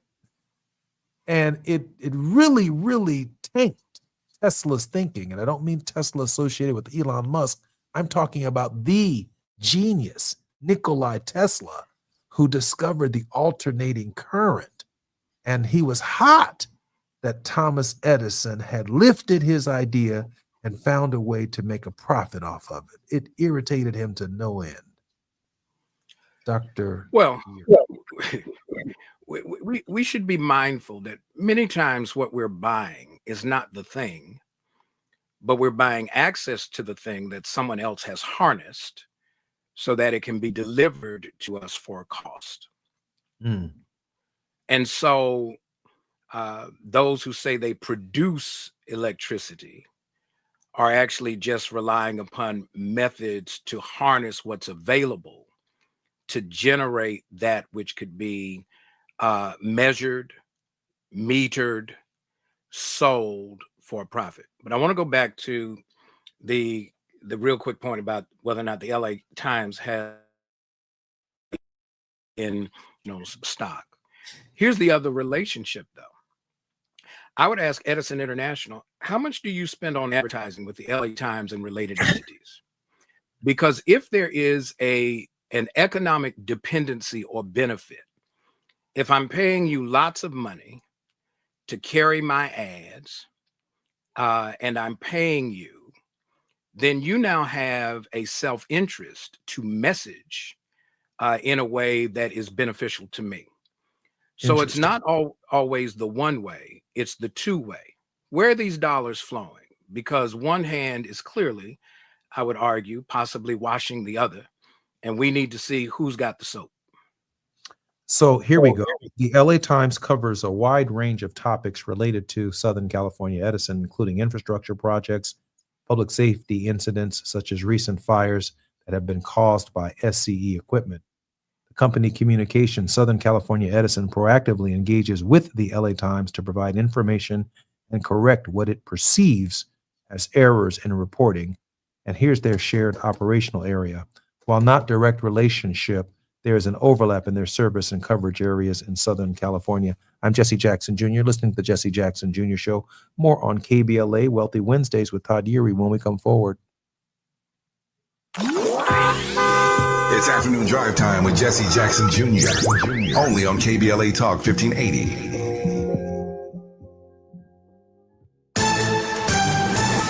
I'm Amber Payton with BIN News Now. It's unclear when the Department of Justice will release the remaining Jeffrey Epstein files. Attorney General Pam Bondi says a new investigation in New York involves new information. But we will continue to follow the law, again, while protecting victims, but also providing maximum transparency. A bill requiring the Department of Justice to release the files within 30 days is now awaiting President Trump's signature. Maryland's Black Governor Wes Moore announced Korean biotech company NatureCell will open a 100,000 square foot facility in Baltimore, creating 500 jobs. Set to open by 2031, the site reinforces Maryland's status as a leader in biotechnology. And Black NFL Hall of Famer Jerry Rice and his wife have erased nearly $700,000 in student lunch debt at 103 schools nationwide, providing relief to thousands of children. Get BIN News Now on demand 24/7 on the iHeartRadio app. It's the Black Friday of all Black Fridays now at Big O Tires. Buy 3, get 1 free on select tires with paid installation, or get 50% off a full synthetic oil change and 20% off any repair service. It's Black Friday now through December 7th at your local Big O Tires. This is the KBLA Sports Minute with Ray Richardson. A couple of follow-up notes from LeBron's historic season debut Tuesday night. LeBron had only 11 points in the Lakers win over the Utah Jazz, but he still holds the NBA all-time record for most consecutive games to score in double figures. LeBron has scored 10 or more points in 1,293 straight games. The streak started on January 6, 2007. LeBron's first NBA game was in Sacramento on October 29, 2003, when he was with Cleveland. There were 2 players in Utah's starting lineup Tuesday night that weren't even born on that day. Shooting guard Keontae George was born on November 8, 2003. Rookie point guard Ace Bailey was born August 13, 2006. Rookie quarterback Shedeur Sanders will make his first NFL start for the Cleveland Browns in Sunday's game in Las Vegas. Dillon Gabriel is still dealing with concussion symptoms. Deion's son now has the opportunity he's been pushing for. No debates, no speculation, just the info you need. That's your KBLA Sports Minute. I'm Ray Richardson on KBLA Talk 1580.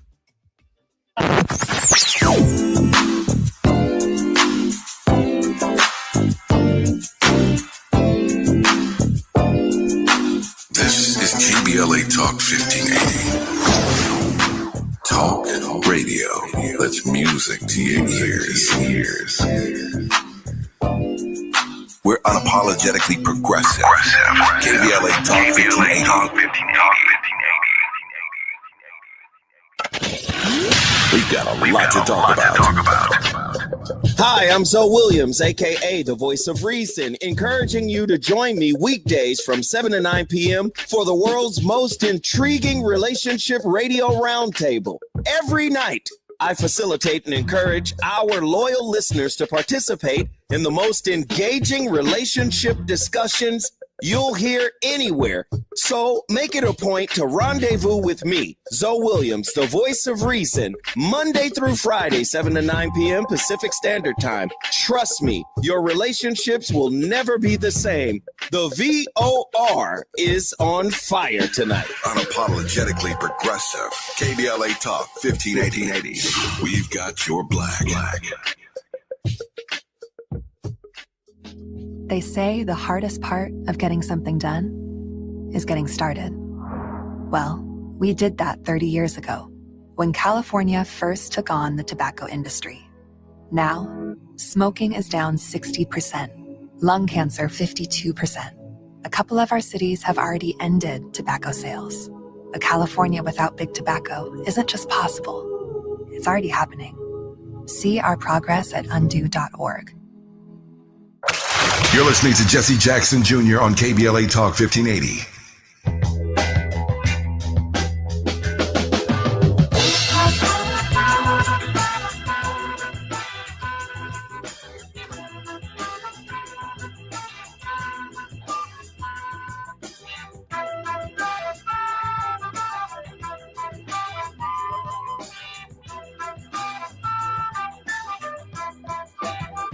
I'm Jesse Jackson. It's Wealthy Wednesdays. Dr. Todd Yeary. Dr. Yeary, welcome forward to the show. Good to be with you. You stirring it up. You stirred it up real good. Hey, let me ask you a question because I did a little research because, we feel some kind of way about being disrespected by Pedro Pizarro, PEDRO.PIZARRO at SCE.com. His phone number is 626-302-2255. Press number 1. Ask to speak to Pedro. I did a little Google search right here, and AI comes in handy these days. Yes, it says Southern California Edison does advertise with the Los Angeles Times, including running paid programs and special supplements. The two entities have a business relationship, although the coverage of the utility by the newspaper's editorial department has been a point of contention. Paid programs and special supplements. SCE has purchased advertising space that appears as paid programs or special supplements in the Los Angeles Times. These clearly state that they are produced by the advertising department on behalf of the advertiser and are not part of the newsroom's editorial content. Here are the advertising tie-ins. In the past, the two companies had an arrangement where SCE offered Los Angeles Times subscriptions to its new utility customers. Now, let me say that again.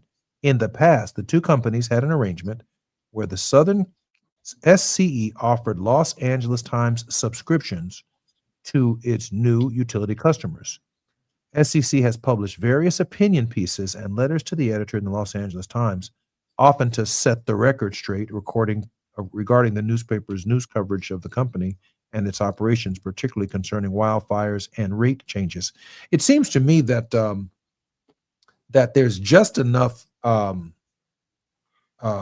relationship between the California Edison Company and the Los Angeles Times that one, KBLA under Tavis's leadership, we could request our own editorial to be written about the disrespect, about not talking to the residents themselves, and how offensive it was that he went to the LA Times and felt comfortable going to the LA Times, because I'm sure there are people in Altadena and people who were affected by the wildfires who also have subscriptions to the LA Times. So why is it that Pedro.Pizarro at SCE.com, Pedro.Pizarro at SCC, why does he get an editorial board hearing, but the people of Altadena not get an editorial board hearing when both of them are subscribers to the LA Times?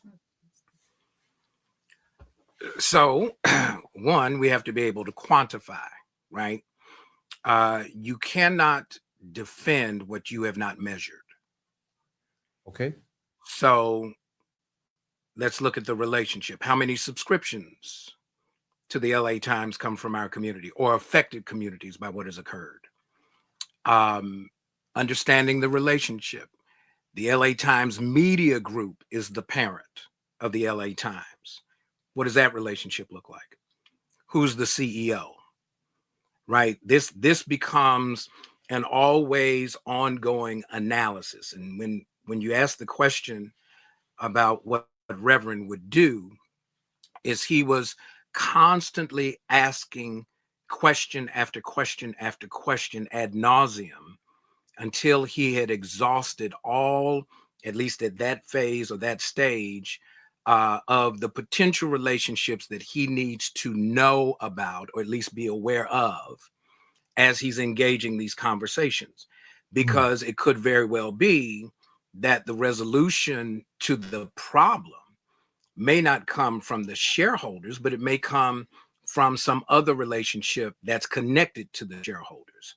So what folks don't want is bad media, bad press. And so the Vanguard Group is the largest shareholder of Edison International. So Vanguard, the mutual fund financial services company, right? About 13.5%, 52 million shares. Well, let's look at Vanguard. Let's look at BlackRock. BlackRock is second, right? When we go down the list and we start looking at where are the pressure points, because this is, you don't have choir rehearsal with a soloist. You have a soloist in the choir, but we got to figure out who are the other voices that need to be a part of this, this singing aggregation, because what is happening, and we often see it, is that corporations leverage relationships that they know about that the people don't know about. So they have media to help with messaging. They have regulatory cover, very often from state governments that we've got to explore and exploit in the positive sense of the word. The Canada Pension Plan Investment Board has about 2%, 5.5 million shares. Now, that's not a controlling interest, but if you build critical mass where it becomes necessary for the preservation of the stock value to address this issue in a way that is responsible and really necessary, morally right, then you begin to say, here's who's standing with Southern California Edison in this presentation of not just silence, they're ignoring intentional behavior, the conversation with the people. Help us understand what's going on so we know how to respond. We have been harmed. And so you call out. I mean, it's public. You look, Google is a friend, right? I'll tell you where Yahoo Finance gave it to me, right? Let's look at it. And if you say Vanguard Group, BlackRock, State Street, Geode Capital Management, AQR Capital Management, Canada Pension Plan Investment Board, Northern Trust Corporation, FMR, Norges Bank, and Invesco, if you just start with that first screen and say, look, y'all in this choir, is he directing you all to support this song that he's singing to the detriment of SCE's customers? That's how Reverend approaches this, because what may start with what appears to be a single conversation, you may get to the conversation you need to have by making some other phone calls first. So let me ask this question. Pedro Pizarro, pedro.pizarro at SCE.com. Pedro makes $12 million a year. And this all starts from the fact that he didn't show up after he committed to showing up at a town hall meeting with the residents of Altadena to discuss a myriad of issues. But now we add to the myriad of issues disrespect. Does making Pedro Pizarro the poster child with the $12 million, does that help or advocate or push our cause any further down the road? I mean, he's obviously in the top 1% of 1% of 1% of Americans who is doing. Pedro Pizarro, wait a second. Is Pedro Pizarro a DEI hire? at Southern California Edison? No, but let's. I'm glad you raised that. Well, I do because the next every time thing- you mention a black woman or a black man who's at the top of a corporation in America today, they take the heat, man, of our how'd you get here? And so we were supposed to be in this together now because we've been fighting for us to be at the head of these corporations for a long time. I'm not letting it go because I look at you said Jesse Jackson asked a lot of questions. Hell, I ask a lot of questions. Jesse Jr. asks a lot of questions too. How'd you get there? Well, let's go with why would the CEO not show up? The CEO is not a self-hire. The CEO works for the board. So the obvious next question that Reverend would have us do is let's look at who's on the board by name and affiliation. First thing you notice, if you look up Edison International's board, the first thing that's very clear is that there are no black faces on the board. Not Any brown one. faces? Any brown faces on the board? Well, I mean, brown. I mean, you got Pedro Pizarro sitting at CEO, right? He's a director. You've got Michael Camunez, who's there. But here's an interesting name that you'll recall, who just joined the board, Jennifer Granholm. Oh, wow. Listen, you got to look at where these relationships are and who's providing the cover. And so when we do this research, right? Yeah, purchasing the stock, that's a thing. Understanding who's in the corner, who's the corner crew, who's the cut person, right? Who's the one that's making sure that their fighters get in the water because this is going to be a long bout. Who's calling the shots in terms of the legal strategy, because that's part of it.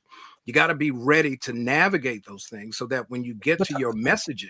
How does a nearly all, I know we're going to come forward in just a moment, but how does an all nearly white board with Jennifer Granholm and a couple of Hispanic surnames with no black person on the board, how do we get their attention, our little community of Altadena? I mean, how did we not get on the board of Edison International? And where did Jennifer Granholm covered a lot of real estate to get to Southern California Edison, to skip over our communities and the qualified people in our communities who could have served on that board. So yeah, I want to keep peeling this onion back because we're waiting to hear from Pedro Pizarro, 626-302-2255. Please help us get through to Pedro, as many listeners as we can, because we got to get Pedro's attention. More when we come forward on KBLA Talk 1580. I'm going to let Todd Yeary break it all the way down for us and give us a word of hope when this is over with. More when we come forward on KBLA Talk 1580.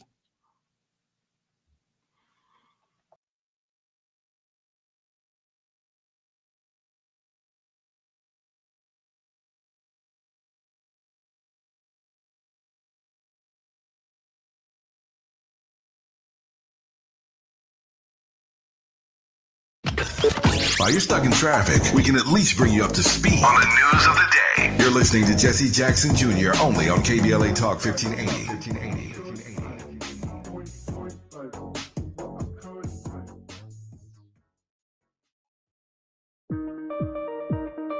JP Morgan Chase offers tips for the local business owners in 2025. Small business landscape is ever changing, and the Los Angeles market is no exception.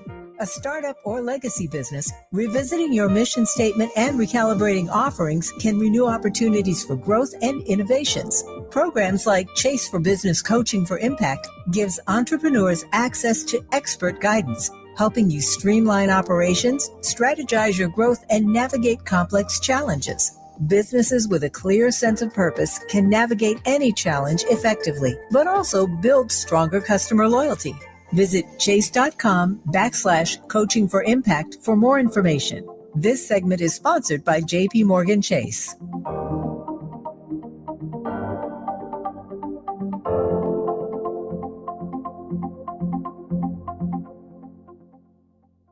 If you've been diagnosed with moderate to severe plaque psoriasis, this is what it sounds like to be a million miles away. Imagine being a million miles away. Tremfya Kuselkumab, taken by injection, is a prescription medicine for adults with moderate to severe plaque psoriasis who may benefit from taking injections or pills or phototherapy. With Tremfya, clearer skin is possible. In clinical trials, at least 70% of patients saw at least 90% clearer skin at 16 weeks. Results may vary. Tremfya is also indicated for adults with active psoriatic arthritis. Serious allergic reactions and increased risk of infections and liver problems may occur. Before treatment, your doctor should check you for infections and tuberculosis. Tell your doctor if you have an infection, flu-like symptoms, or if you need a vaccine. Ask your doctor about Tremfya. Call 1-800-526-7736 or visit tremfya.com.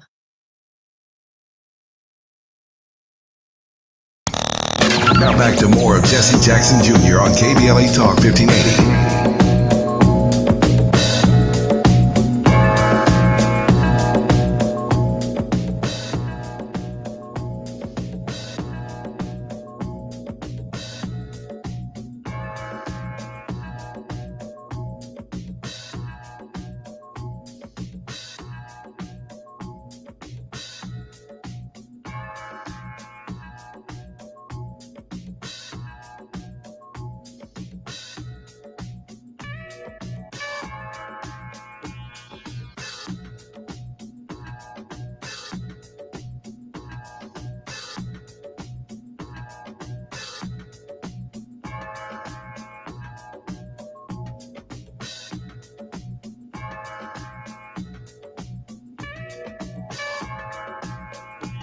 I'm Jesse Jackson Jr. Welcome forward to the Jesse Jackson Jr. Show on KBLA Talk 1580.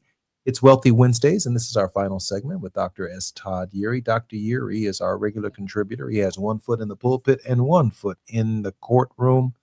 But today we have both feet in Southern California, Edison, as we try to find out why Pedro Pizarro is disrespecting us. And at the heart of this is a question for respect. Dr. Yeary, welcome forward to the Jesse Jackson Jr. Show and on your show, The Politics of Our Faith.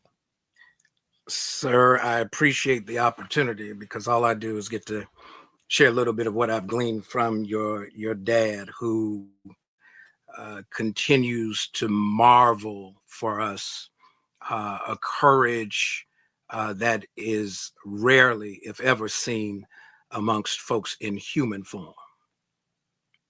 I really appreciate that, Dr. Yeary. And I don't know anyone who has dissected these numbers and these approach in the modern era quite like you did and have done and have been doing for the Reverend Jesse Jackson. Reverend Jesse Jackson doesn't just show up, give a speech, and have a press conference. These are very well thought through conversations before we take on some of these challenges, lining up the support in some cases on the front side so that there's less resistance on the backside.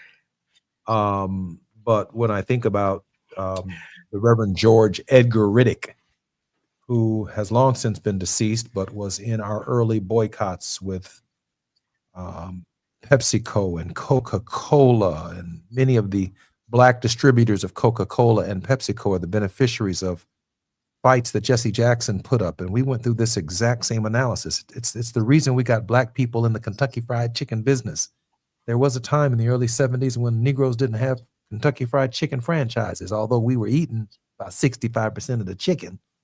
And we took on Kentucky Fried Chicken. Then we took on A&P and grocery stores. We took on McDonald's and created the Black McDonald's Owners Association, BOMA. Jesse Jackson is one of the founding members of that organization. We took on Burger King, and we beat Burger King, created Negro Burger King businesses and Popeyes franchises. Listen, we took on the automobile dealers and created the Black General Motors Group, the Black Ford Group, the Black Suppliers Group. Jesse Jackson methodologically came after these companies, not with a press conference and a speech, but we broke them down to their irreducible essence. And when we got there, we found out and shared with them that it was in your best interest to do business with us.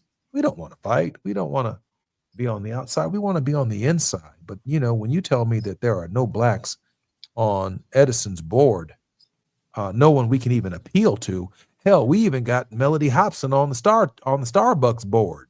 So we had a problem with Starbucks. We could go to Melody Hobson. That was Jesse Jackson. Jesse Jackson took on Wall Street so that we could get on the various exchanges and demand more black investment bankers. But when I think about we don't have anybody to call at Edison, that is a much larger problem, because there should be somebody we can call who can say, y'all not sensitive to this. Y'all not sensitive to this. With that said, Dr. Yeary, Well, go ahead. I'm listening. So let me help you there, Sorry, Todd, because just before you do, our producer's telling me she has a clip.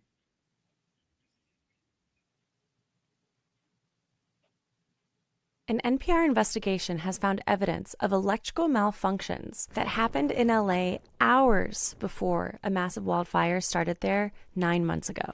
The Eaton fire started after sparks were seen near Southern California Edison's transmission lines in the mountains. Transmission lines are power lines that carry high voltage electricity long distances. But our investigation found that electrical malfunctions on distribution lines started hours earlier. Those are lower voltage lines that send electricity to homes. We obtained data from a company called Whisker Labs that sells home fire detection devices.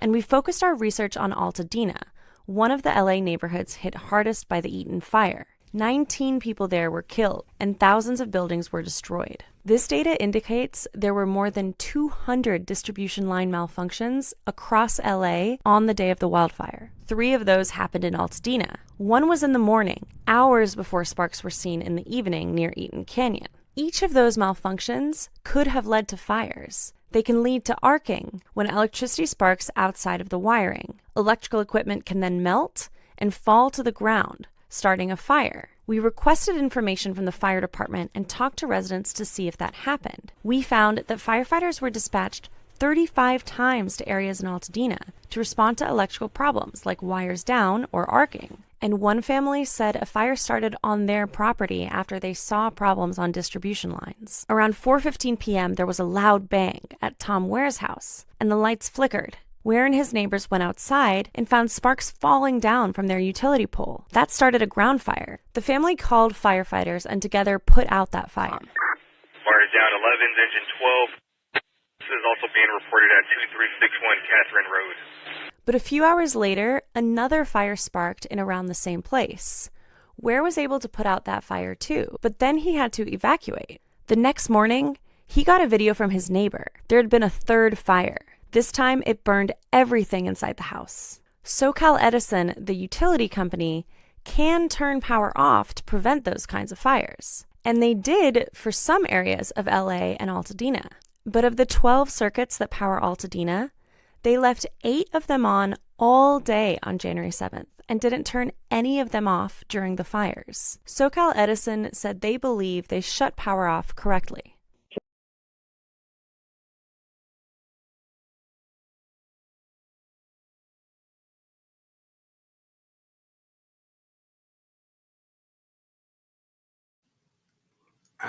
I just lost you, so I'm not sure if you can hear me.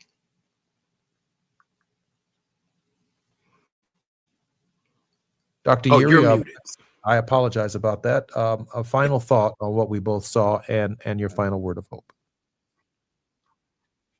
All right, couple things. One is who's going to stand in the gap? That's the fundamental question in this moment. And standing in the gap means doing what is necessary to advocate for those whose interests hang in the balance and for whom there is no voice or representation at the table. The reason you have Jennifer Granholm on this board is she's the former energy secretary. Why would you have a former energy secretary on a board if you're an energy company? That's kind of obvious. There are environmental energy lawyers on the board. These board positions likely paid, so there's compensation attached to it. We need to understand how monopolies played. But here's the issue. There's this conversation in Isaiah where there's a question raised. Whom shall I send and who will go for us? Part of this is not just self-interest, but divine interest. God has a stake in what happens to the least of these, those who are left behind and left out of these conversations. And so it's important that we know how to move, how to navigate. I went through the site. I'm going to give you something. Pedro works for the board. Talk to the board. I'm getting ready to give you something.